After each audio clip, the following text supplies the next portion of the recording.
ओ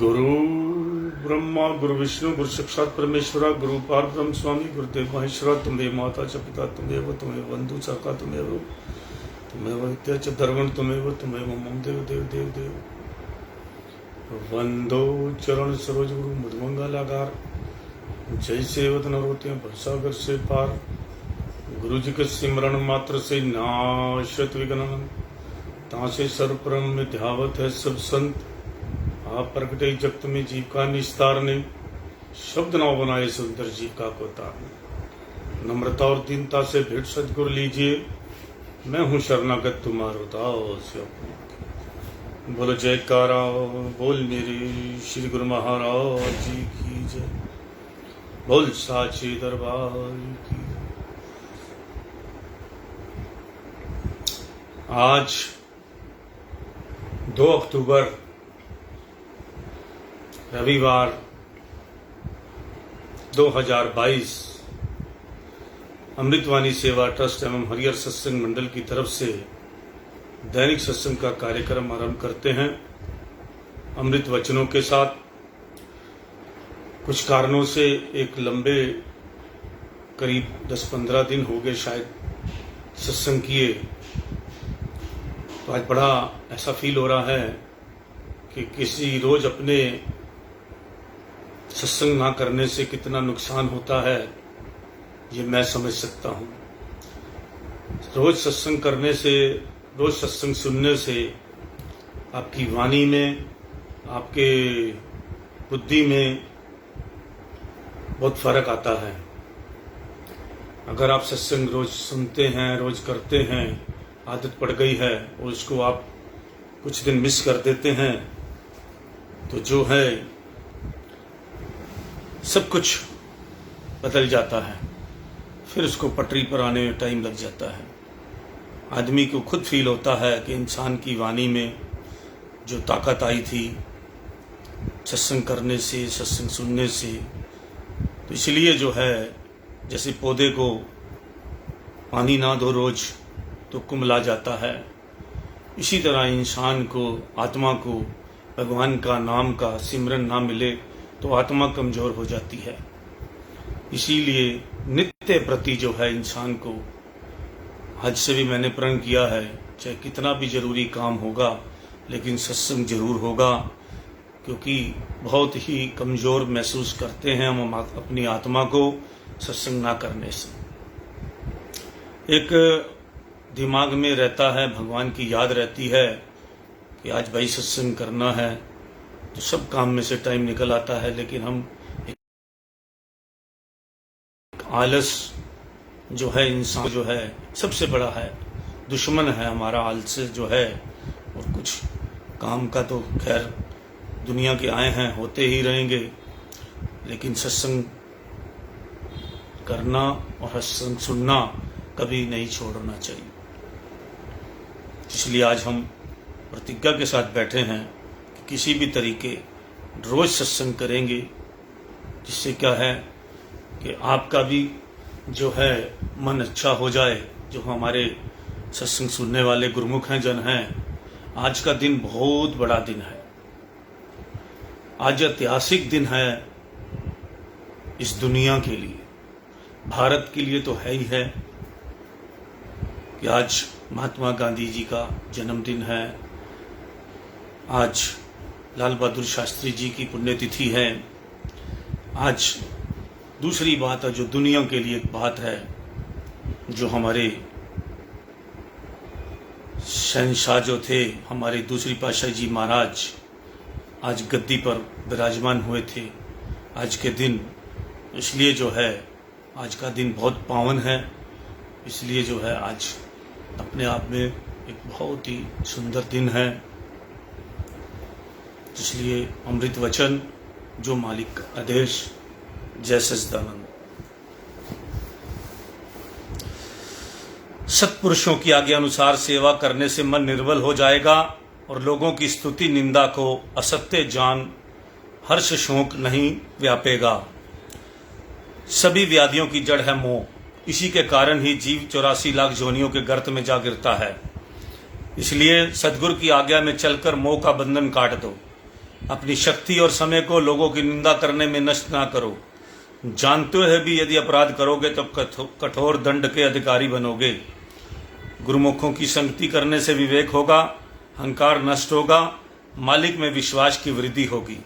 दूसरों की बुराई में उलझा हुआ देख और स्वयं को अच्छा समझकर उन पर हंसो नहीं, क्योंकि अजू नाव मझधार में ना जाने क्या होए।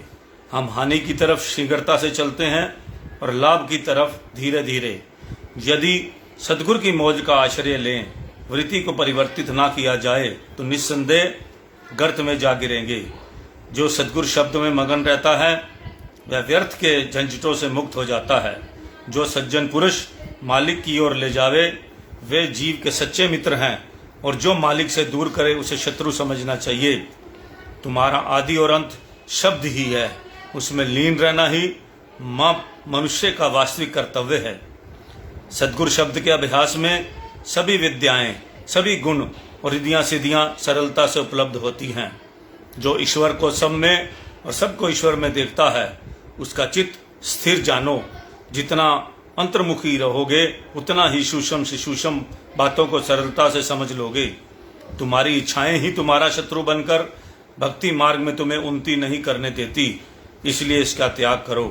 कार्य परम करने से प्रथम उसके परिणाम पर विचार कर लेना उचित है। बुद्धिमान वह है जो अपनी संपूर्ण बुद्धि को आत्मिक उन्नति की में व्यय करता है।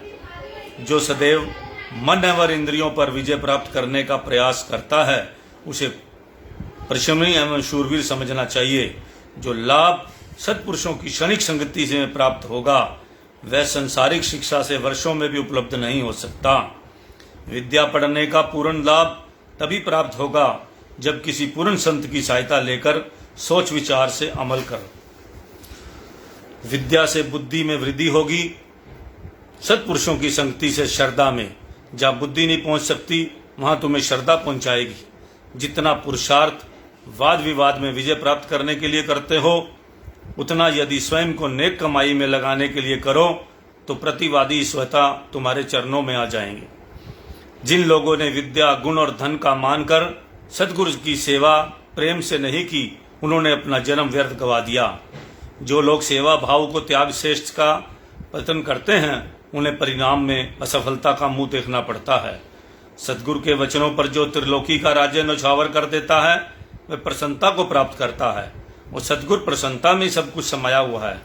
बड़ा उसे समझो जो नम्र भाव को अपनाता है। मन काल और माया का एजेंट है और हमेशा इसी ताक में रहता है कि जीव को किसी न किसी तरह भगवान की भक्ति से दूर करूं। यह मित्रता का स्वांग आकर शत्रुता करता है, इसलिए इस पर विश्वास करके अभ्यास में गफलत नहीं करनी चाहिए। बुराई की बातें मत सुनो। अकस्मात सुन भी लो तो उसे तुरंत दिल से निकाल दो। जितना बड़ों की आज्ञा में रहोगे उतनी ही शांति उपलब्ध होगी और तुम में सच्चे ज्ञान की वृद्धि होगी।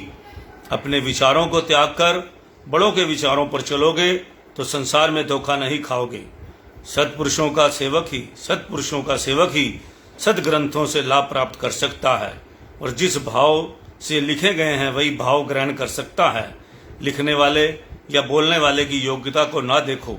जो कुछ लिखा या कहा है उसमें से सत्य की खोज कर उसे अपनाओ।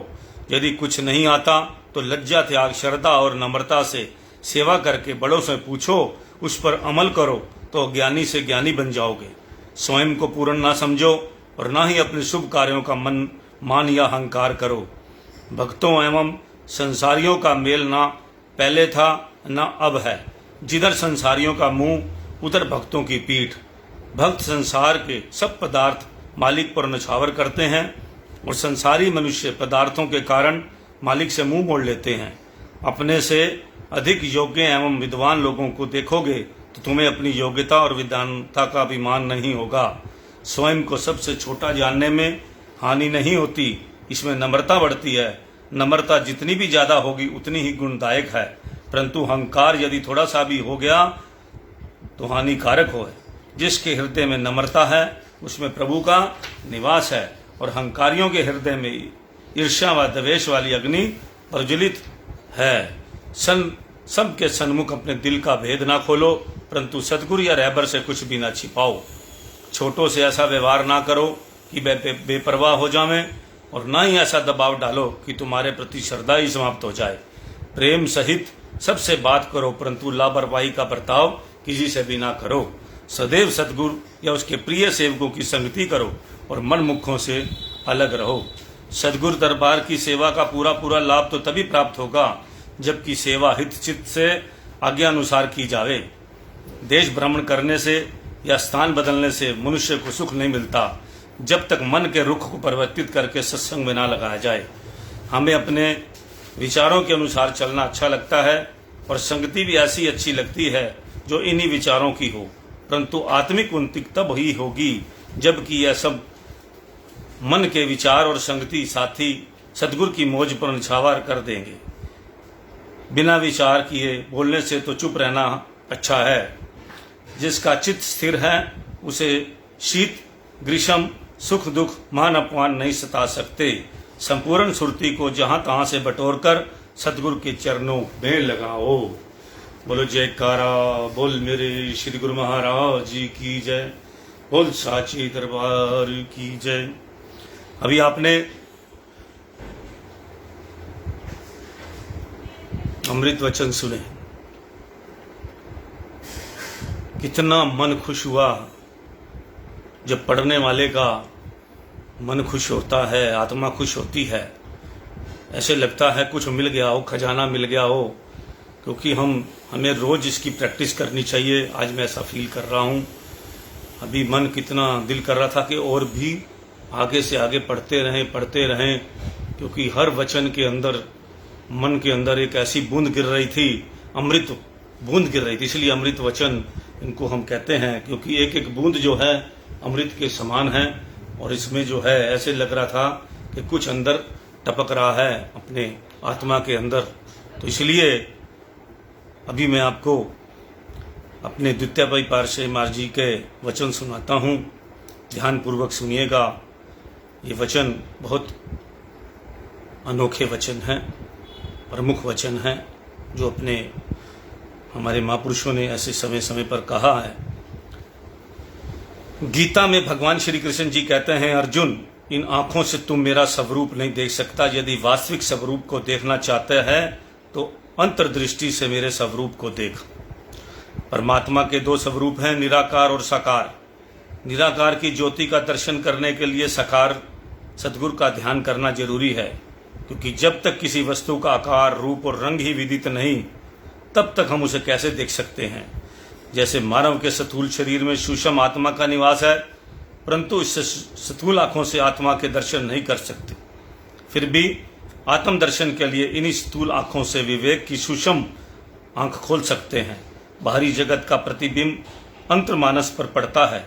परमात्मा निराकार अथवा सूक्ष्म सत्ता में साकार सदगुरु के रूप में अथवा स्थूल देह को इसलिए ही धारण करते हैं, इस स्थूल देह की ज्योति के ध्यान से सूक्ष्म ज्योति को भी देखा जा सके। जब सदगुरु के स्थूल रूप की पावन ज्योति हृदय में जग जाती है तो परमात्मा की ज्योति के भी दर्शन हो जाते हैं। परम संत श्री कबीरदास जी फरमाते हैं, मूल ध्यान गुरु रूप है, मूल पूजा गुरु पाँव, मूल नाम गुरु वचन है, मूल सत्य सत भाव। अर्थात यदि परमात्मा की ज्योति को देखने की अभिलाषा है तो सतगुरु का ध्यान ही मूल मंत्र है। उपासना के लिए सतगुरु के चरणों की सेवा मूल मंत्र है। नाम जपने के लिए सतगुरु के श्री वचनों के अनुसार अपना जीवन बनाना ही मूल मंत्र जाप है। और सच्चाई एवं विश्वास से सब काम करना ही परमात्मा को पाने का मूल मंत्र है। मनुष्य में यह विशेषता है, जिस ओर भी वह अपना ध्यान केंद्रित कर ले वही कुछ स्वप्न अवस्था में अथवा जागृत अवस्था में आकार के रूप में आंखों के सन्मुख घूमते दिखाई देते हैं। जब संपूर्ण ध्यान केंद्रित करते हैं तो वही आकार वास्तविक रूप में स्पष्ट दिखाई देने आरंभ हो जाते हैं।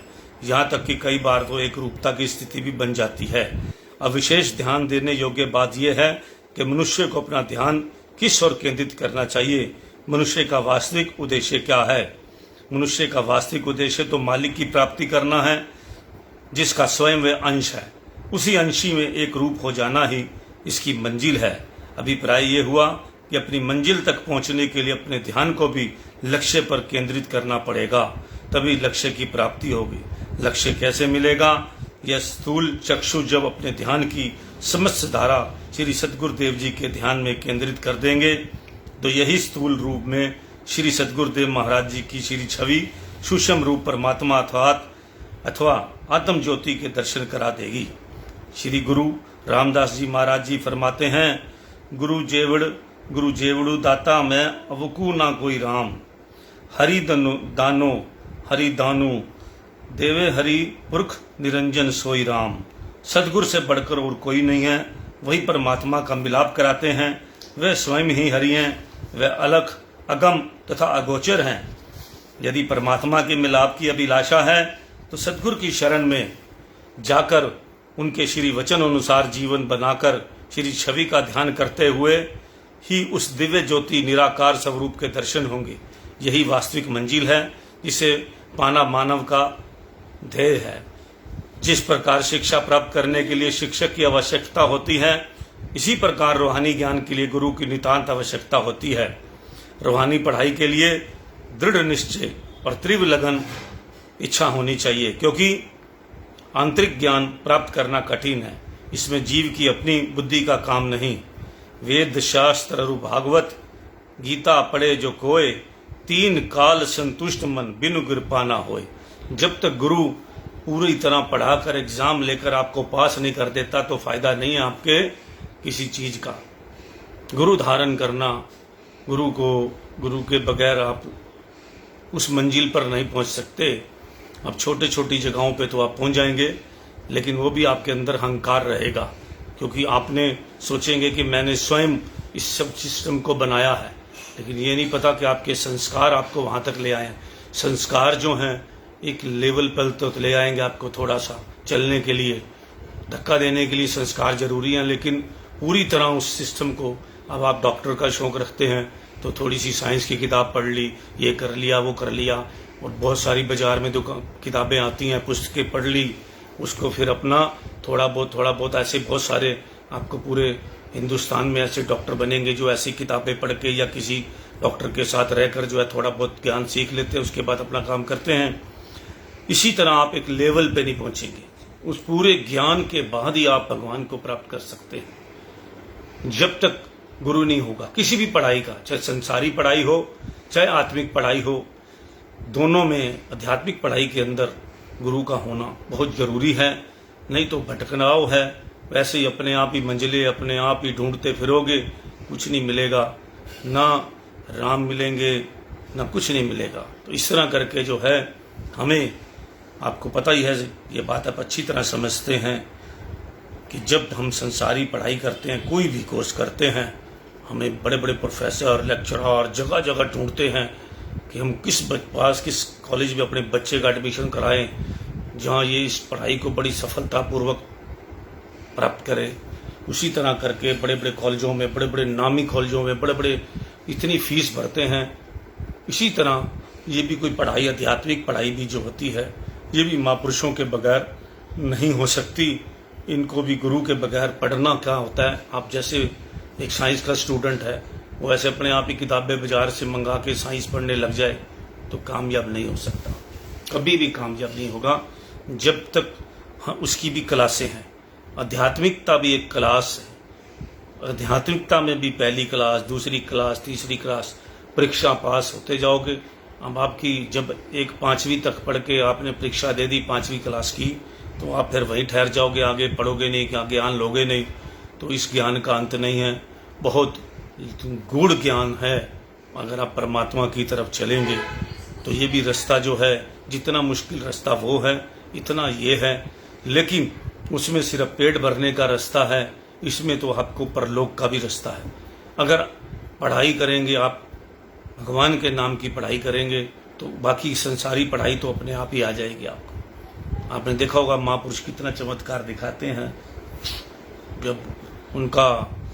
जब जैसे आप गुरु नानक जी देखिए, जितने भी महापुरुष हुए हैं उन्होंने कोई दुनिया उनके आगे झुकी है, पढ़ाई वाले भी झुके हैं, क्योंकि पढ़ाई के अंदर जो भक्ति की पढ़ाई होती है वो कहीं बहुत उच्च दर्जे की होती है। तो आप जैसे नर्सरी क्लास करते हैं आध्यात्मिकता में, तो आप जो संसारी पढ़ाई है समझो उसके बराबर जो आपने 10 गुना पढ़ाई आध्यात्मिकता की एक पहली क्लास पार करने से कर। इसी तरह जो मेरा अनुभव है और महापुरुषों के वचन हैं, उनके साथ अपने आप को मैच करके देखो, क्या हम ऐसा कर रहे हैं? अभी हमने अमृत वचन सुने, उसमें क्या हम ऐसा करते हैं? अगर नहीं करते तो हम बहुत पिछड़े हुए हैं। अपने आप को मैच करो, जैसे आप पढ़ाई में अपने आप को मैच करते हैं कि या क्या मुझे ये जो गाइड में लिखा है, जो किताब में लिखा है, क्या मुझे ये सब आता है? आप सब देखते हैं कि मैं तो मैचिंग नहीं कर पा रहा, तो आप अपने आप आइडिया लगा लेते हो मेरे तो नंबर भी नहीं आने। इसी तरह आध्यात्मिक पढ़ाई के अंदर भी आप अपने आप को महापुरुषों के वचनों के साथ मैच करो। ब्रह्म ज्ञान में बिल्कुल मत फंसो कि ऐसा करने से ये हो जाएगा। अभी आप आजकल मोबाइल के अंदर मैं भी देखता हूँ और बड़ा दिमाग करने वाली बातें होती हैं कि लोग जो हैं ब्रह्म ज्ञान में, छोटे छोटे बच्चे आ गए हैं हाथ देखने वाले, ये लाइन होगी तो ये होगा, ये लाइन होगी तो इसके सहारे बिल्कुल मत रहिए। उनका अपना काम है, आप अपना काम कीजिए, आप सबको बचना है। ये सब चीज़ें ब्रह्म ज्ञान है, ब्रह्म ज्ञान, टोटल ब्रह्म ज्ञान।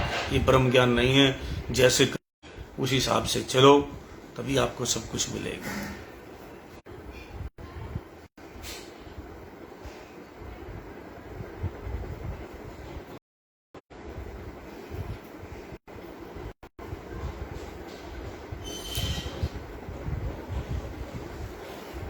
इस आध्यात्मिक विद्या के सन्मुख बुद्धि, बल और चतुराई सब तुच्छ है।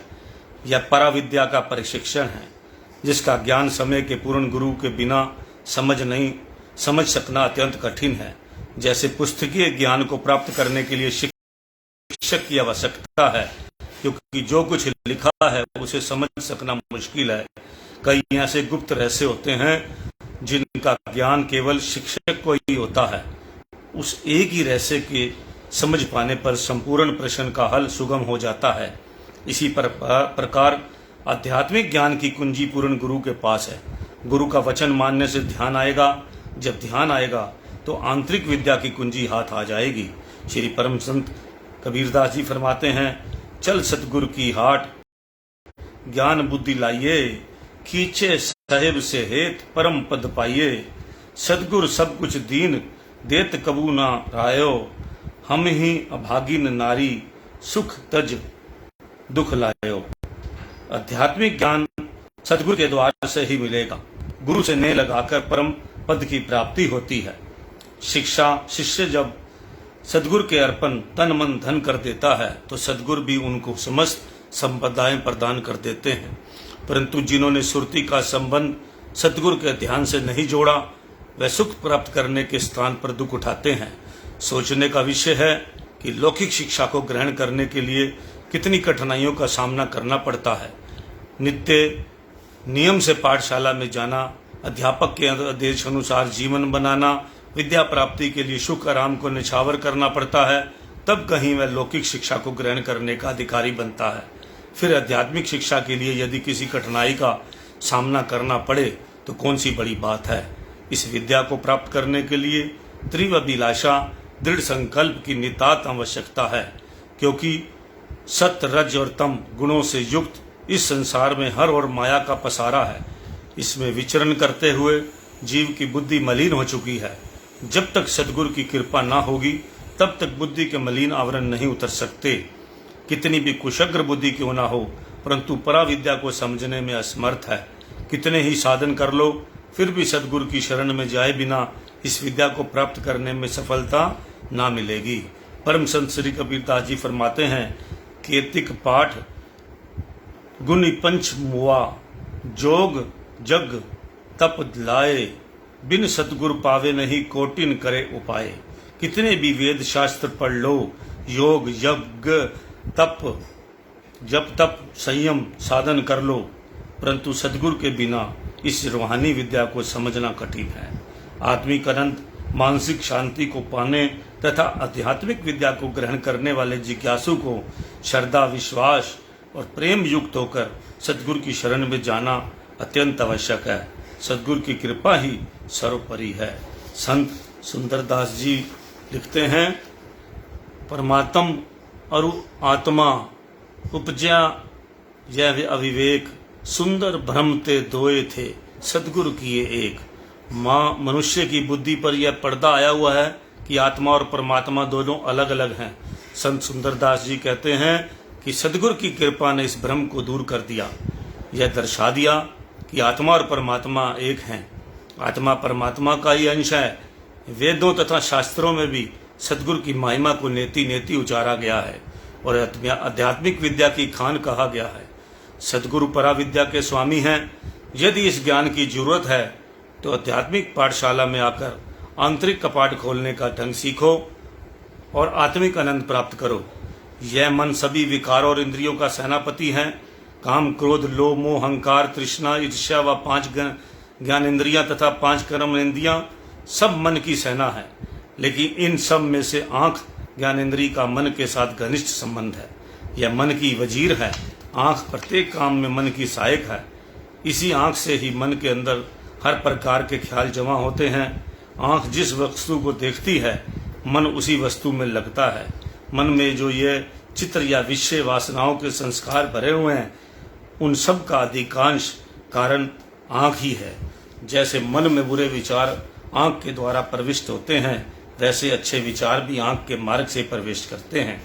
अच्छे विचारों के मन में आ जाने पर गंदे और मलिन विचार स्वयं कम हो जाएंगे। अच्छे ख्याल हैं सदगुरु का ध्यान। आंखों को सदगुरु के ध्यान में लगाने से अंदर की आंख, जिसे शिव नेत्र, दिव्य चक्षु भी कहते हैं, खुलता है। शिव नेत्र खुलने से मन, जिसका स्वभाव कौवे की भांति गंदगी विषय वासनाएं खाने का है, वे हंस की भांति मोती चुगने लगता है। भजन या अभ्यास रूपी मोती ग्रहण करता है। अतः मन का स्वभाव बदलने के लिए सदगुरु के ध्यान तथा तपस्या की अति आवश्यकता है।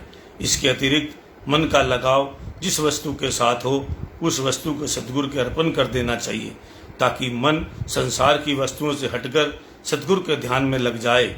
सदगुरु का ध्यान आने से मन में से विषय वासनाओं के संस्कार दूर हो जाएंगे और सदगुरु का ध्यान अंकित हो जाएगा।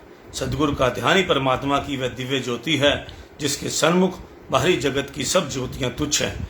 इस दिव्य ज्योतियों का दर्शन करने के लिए ही योगी योग साधन, तपीश्वर तप और ऋषि मुनि यज्ञ किया करते हैं। साधक आंख मूंद कर प्रभु का साधन करते, ध्यान करते हैं और कितने वर्षों तक समाधिस्थ रहते हैं। सदगुरु इस युक्ति को सरल ढंग से बताते हैं कि संसार में रहते हुए इन्हीं स्थूल आंखों से ध्यान करने पर सूक्ष्म स्वरूप तक पहुंचा जा सकता है। जन्म जन्मों के संचित कर्मों का परिणाम है मन। जिस तरह के कर्म किए गए हैं, उसी तरह मन की हालात बन गई है। यदि संचित कर्म बुरे हैं तो मन भी उसी के अनुसार मैला तथा गंदगी से भरा हुआ है। यदि हम चाहें कि इस मलिन मन से रूहानियत के भेदों को, जो गूढ़ से गूढ़ और गुप्त हैं, जान सकें, तो यह बिल्कुल असंभव है, क्योंकि मन तो विषय विकारों की गंदगी से भरा हुआ है। मन रूहानियत के गुप्त भेदों को नहीं समझ सकता। इसलिए ये जरूरी है कि मन को निर्मल करने का उपाय सोचा जाए। मन की मलिनता को दूर करने का तरीका यह है कि पूर्ण सदगुरु की संगति प्राप्त की जाए। पूर्ण सदगुरु की सेवा और नाम की कमाई से मन में भरे हुए विषय वासनाओं के ख्यालों को दूर किया जा सकता है। इसलिए इस मन को सदगुरु की सेवा में लगाओ और शरीर से निष्काम कार्य करो। मनुष्य जन्म में किए हुए निष्काम कार्य पहले के किए हुए सकाम कार्यों को मूल सहित समाप्त कर देंगे तथा मनुष्य के अंदर जो संचित कर्म भरे हुए हैं, सब धीरे धीरे दंग हो जाएंगे। जब मन निर्बल और पवित्र हो जाएगा, तब रूहानी भेद आसानी से समझ में आ सकेंगे। जिस प्रकार मैले कपड़े का रंग नहीं चढ़ सकता, मैले कपड़े पर रंग नहीं चढ़ सकता, इसी प्रकार मैले मन पर भी भक्ति का रंग नहीं चढ़ सकता। परम संत श्री कबीरदास जी फरमाया है, गुरु धोबी शीश कापड़ा, साबुन सिरजनहार, सुरती शिला पर धोइए निक्से ज्योति अपार। सतगुरु ही शिष्य के मैले मन को धो सकते हैं। सतगुरु के बताए हुए भजन अभ्यास के साधन से ही मन पवित्र हो सकता है। किसी भी वस्तु को नए रंग रूप में बदलने के लिए उसी वस्तु के जानकार को ही वस्तु देने से वह नए रूप में बनती है। जैसे लकड़ी बढ़ई के पास तथा लोहा लोहार के पास जाए तो नए रूप में सुंदर तथा बढ़िया रूप में बनकर सामने आता है। इसी प्रकार मैला मन भी सतगुरु के पास जाकर ही मायवी विचार छोड़कर भक्ति के पवित्र उज्जवल विचार ग्रहण कर शुद्ध मन बन जाता है। क्योंकि संत सतगुरु निष्काम कर्म कराते हैं, जिससे संचित बुरे कर्म भी दग्ध हो जाते हैं और मन में सद्विचार आने लगते हैं। अतएव मन की परिशुद्धि के लिए संत महापुरुषों की संगति में जाना आवश्यक है, जिससे मन शुद्ध होकर निष्काम कर्म करने में तत्पर हो जाएंगे। बोलो जयकारा बोल मेरे श्री गुरु महाराज जी की जय। ये आपने परमहंस अद्वैत मत के द्वितीय पातशाही महाराज जी के आपने आज ये वचन सत्संग सुना है, इस पर अमल कीजिए, तभी जो है कुछ फायदा होगा, बहुत फायदा होगा। जय सच्चिदानंद। राम राम सत श्री अकाल।